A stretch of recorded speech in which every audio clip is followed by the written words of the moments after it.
Well, the world of television mourning the loss of legendary talk show host Phil Donahue. He was a pioneer in the industry, influencing the likes of Oprah Winfrey. Linda Schmidt joins us now with a look back at his life and legacy. And Linda, he was known as the king of daytime talk. He really was, and the guy revolutionized daytime television. I mean, when he came on the scene, there was nobody like him. And the thing that he was most famous for, he would grab that microphone, he would run up and down those aisles in his audience so that the audience members could ask questions. I mean, nobody had done that before. He wanted to bring them into the conversation. He wanted to hear from them. And that's one of the major reasons that America loved him. He was dubbed the king of daytime talk, exploring topics for the first time on daytime TV, such as social issues, homosexuality, feminism, politics, and civil rights. Phil Donahue also delved into everyday issues that many families were experiencing, like divorce and blending families. Well, what are the responsibilities of a person to his ex-wife's parents? Donahue was the first to allow audience members to ask questions. He made the studio audience one of his main characters, and he would dash from aisle to aisle talking to people, but people would reveal their innermost thoughts to him. He just was empathetic, and you really got a great conversation. In fact, his show was like having a long conversation about one topic every weekday morning. Phil Donahue opened the door to future talk show hosts like Sally Jessy Raphael and Oprah.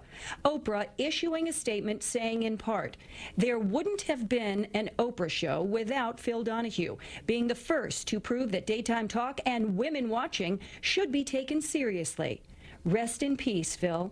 Ron Simon is the head curator at the Paley Center for Media. Phil opened up all the possibilities of daytime television, that it was not just, helpful hints in the house. It could be, arena for very important conversation. Donahue was also a self-proclaimed feminist, talking about women's issues with intelligence, care, and sensitivity. He was empathetic, unlike most men on television. Phil Donahue Show started out in Dayton, Ohio in 1967, and it grew to include 200 TV stations across the country. He hosted the show until 1996.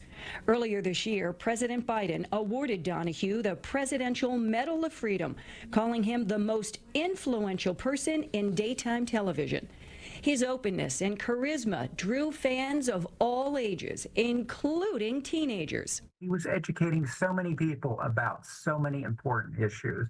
It was like going to college when you watched Phil, but in a fun, engaging way. It really was. Phil Donahue died yesterday after a long illness. He was with his family, but his family says did not go into any type of details as to what that long illness was. But I just want to continue to share a story with you guys. Now, generations of people watched him. Our grandmothers watched him. Our mothers watched him. And then as a result, from school, you did too. And I watched him. And when I was in college, I loved his show so much, I would build my classes around his show. Like, I can't remember if he was on at 9 in the morning or 10 in the morning, but I would say, oh, wait a minute, wait.